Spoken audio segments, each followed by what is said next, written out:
کی, بشارتیں دینی شروع کی, اے میرے اصحاب میں تم سے راضی ہو گیا.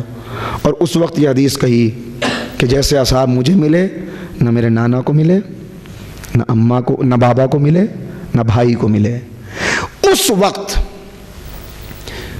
غالباً جناب بریر حمدانی نے سوال کیا, مولا کل ہم بازار شہادت گرم ہوگا, ہم اپنی قربانیاں پیش کر دیں گے, مگر کیا ہمارا خون رائے گاں چلا جائے گا؟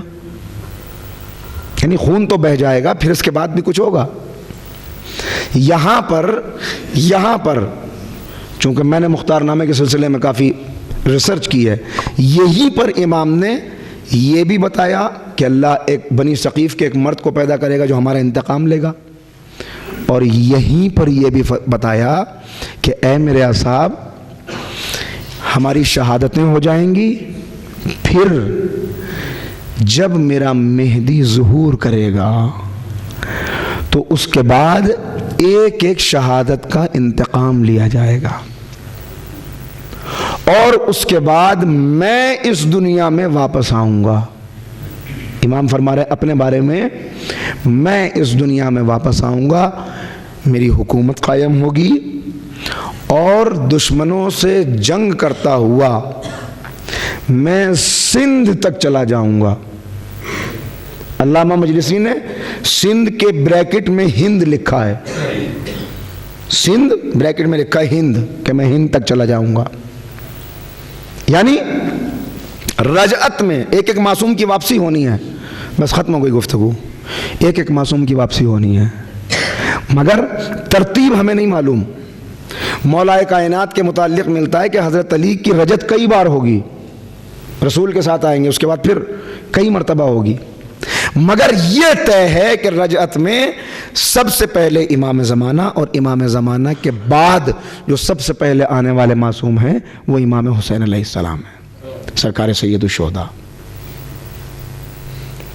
مولا کائنات فرما رہے ہیں اپنے خطبے میں, آج جملہ سن لیجئے, کل تشریح کروں گا. نہروان کا خاتمہ ہوا ہے, اور نہروان کے بعد علی کہہ رہے ہیں کہ اس جنگ کے اندر وہ بھی ہمارے ساتھ لڑے کہ جن کے باپ دادا بھی ابھی پیدا نہیں ہوئے, انہوں نے بھی ہمارا ساتھ دیا اس جنگ کے اندر. عجیب و غریب فقرہ ہے, اصحاب پریشان ہو گئے. تشریح اس کی جو مولا نے فرمائی وہ کل آپ کی خدمت میں عرض کروں گا, مگر میں بار بار ایک جملہ کہتا ہوں کہ اگر صبح عاشور کی تیاری کرنی ہے تو شب عاشور پہ نظر رکھیے.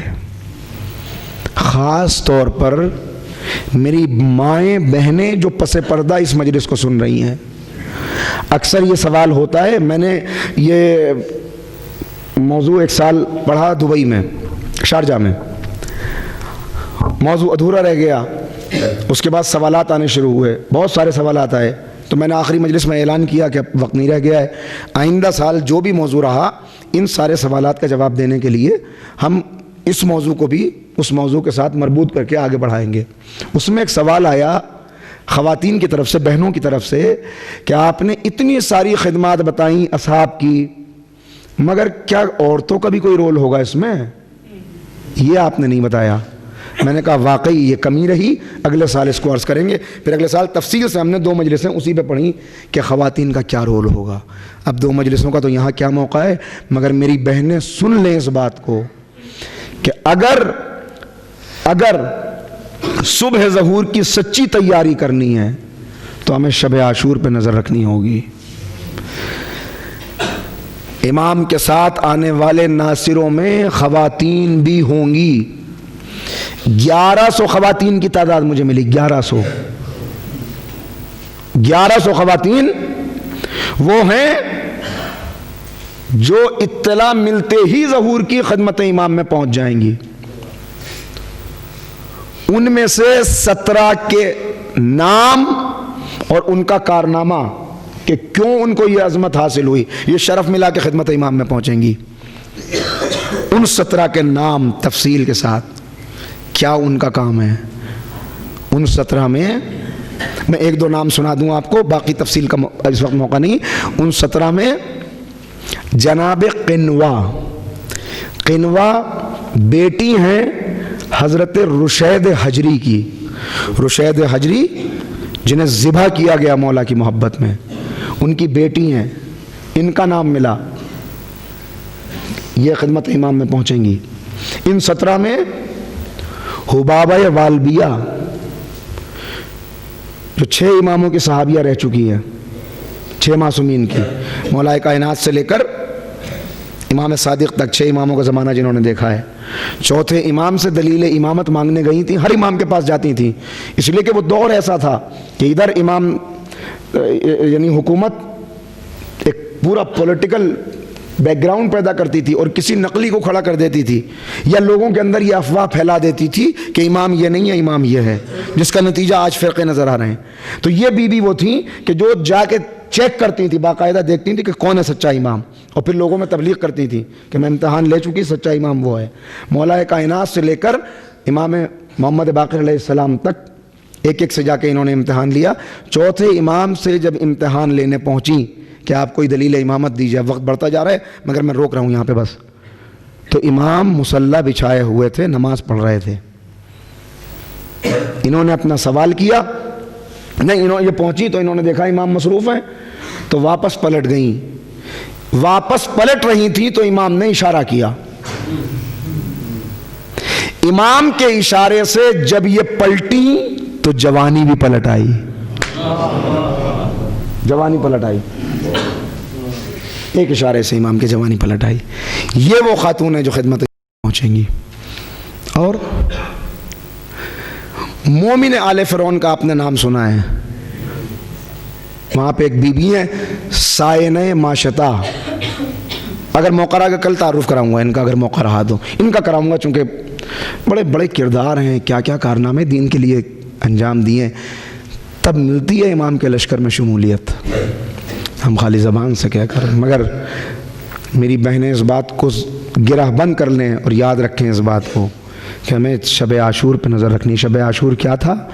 ایک ماں اپنے بچے سے کہہ رہی تھی، اے میرے لال کل مجھے فاطمہ سے شرمندہ نہ کرنا،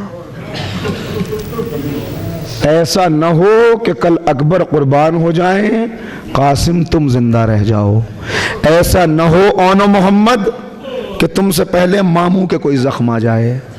یہ سب بتا رہی تھیں کہ دیکھو یہ ہیں شب عاشور کی مائیں، ماؤں کا بہت بڑا کردار ہوتا ہے، اگر ماں ام البنین ہوتی ہے تب بیٹا عباس بنتا ہے، بہت بڑا کردار ہے ماؤں کا۔ سب کہہ رہی تھی کل مجھے شرمندہ نہ کرنا۔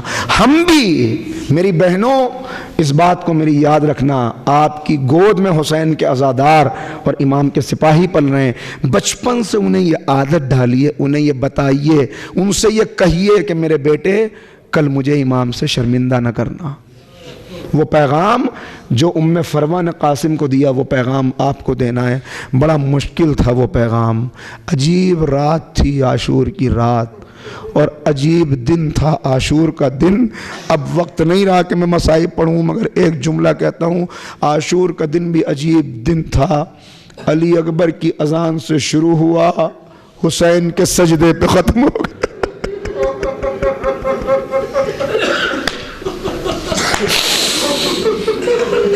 علی اکبر کی اذان سے شروع ہوا، حسین کے سجدے پہ ختم ہو گیا، مگر اس ایک دن کے اندر 72 مرتبہ قیامت آئی۔ 72 مرتبہ قیامت آئی اور آ کر رک گئی، مگر اس کے بعد عجیب و غریب منظر تھا، جب دن ڈھلا تو شام آئی۔ میں اب کہیں اور نہیں جا سکتا، چند فقرے یہی کہ سن لیجئے۔ دن ڈھلا تو شام آئی، کون سی شام؟ شام غریباں، غریبوں کی شام۔ آپ نے شام غریباں کی مجلس کی ہے، لیکن غریبوں کی شام، کس شام کو غریبوں کی شام کہتے ہیں؟ یہ غریبوں کی شام نہ ایسی شام آئی تھی کبھی، نہ اب ایسی شام کبھی آئے گی، اس لیے کہ یہ وہ شام تھی کہ پہلی مرتبہ زینب اول وقت نماز نہ پڑھ سکی۔ میرا جملہ پہنچ گیا آپ تک؟ پہلی مرتبہ زینب اول وقت نماز نہ پڑھ سکی، اس لیے کہ نماز کیسے پڑھتی؟ خیموں میں آگ لگی ہوئی تھی۔ اگر زینب نماز پڑھنے لگتی تو شمع امامت گل ہو جاتی۔ حمید ابن مسلم کہتا ہے کہ میں نے عجیب و غریب منظر دیکھا کہ خیموں میں آگ لگی ہوئی تھی، شعلے بلند تھے، اور ایک بیوی کبھی آگے بڑھتی تھی کبھی پیچھے ہٹ جاتی تھی، ایسا لگتا تھا اس کی کوئی قیمتی چیز خیموں میں رہ گئی ہے۔ کہ اس کے بعد میں نے دیکھا ایک مرتبہ یا علی کہہ کے وہ بیوی جلتے ہوئے شعلوں میں داخل ہوئی، اور جب باہر واپس آئی تو اس کی کمر کے اوپر ایک 22 سال کا جوان۔ اللہ اکبر۔ میں کہوں گا مولا علی اکبر کا لاشا اٹھانا آسان تھا، اس لیے کہ آپ مرد ہیں، مگر ہائے علی کی بیٹی کہ جس نے کبھی گھر سے باہر بھی قدم نہ نکالا تھا، اس طرح امامت کو بچا کے لائی کہ چولے جل رہے تھے۔ اور اس کے بعد زینب نے پہلی مرتبہ امام سے فتویٰ لیا تاکہ شریعت کی اہمیت پتہ چلے۔ ایک مرتبہ شانوں کو ہلایا اور کہا سجاد بیٹا آنکھیں کھولو، یہ بتاؤ سارے خیموں میں آگ لگی ہوئی ہے، یہ آخری خیمہ ہے، یہ بھی جل جائے گا، اے میرے لال بتاؤ جل کے مر جائے یا باہر نکل جائے؟ کہا پھوپھی اماں باہر نکل جائیے۔ کہا بیٹا سروں پہ چادریں نہیں ہیں، چادریں لٹ چکی ہیں۔ یہ ہے غریبوں کی شام کہ جس شام میں عباس حفاظت نہیں کر رہے تھے، علی کی بیٹی کھڑی ہوئی تھی۔ ارے کسے کہتے ہیں غریبوں کی شام؟ غریبوں کی شام وہ ہو کہ جس شام میں ایک ننھی سی بچی جلا ہوا کرتا بچی دوڑ رہی تھی اور پیچھے پیچھے شیر تماچے مارتا ہوا بچی فریاد کرو کرتی اے چچا اے چچا سکینہ۔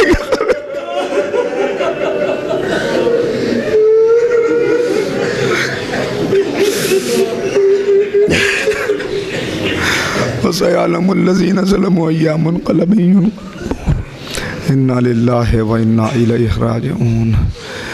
بارے الہ ہماری اس مختصر عبادت کو قبول فرما۔ معبود ہمارے ان آنسوؤں کو گناہوں کی بخشش کا وسیلہ قرار دے دے۔ بارے الہ ہمارے بزرگوں کو قوت و توانائی عنایت فرما۔ ہمارے جوانوں کو بزرگوں کا احترام کرنے کی توفیق عنایت فرما۔ بارے الہ معبود ہماری ماؤں بہنوں کے پردے کی حفاظت فرما۔ اہل بیت کے چاہنے والے جہاں جہاں ہیں ان کے جان مال عزت آبرو کی حفاظت فرما۔ بار الہ مقامات مقدسہ کی حفاظت فرما۔ بار الہ ہماری آنکھوں میں آنسو ہیں، ہم تیری بارگاہ میں حاضر ہیں، اگر تو نے ٹھکرا دیا تو کہاں جائیں گے؟ معبود ہمارے گناہوں کو بخش دے اور ہمیں یہ توفیق عنایت فرما کہ ہم اپنے امام کے سچے ناصر اور مددگار بن سکیں۔ معبود امام کے ظہور میں تعجیل فرما، تعجیل فرما۔ ربنا تقبل منا انک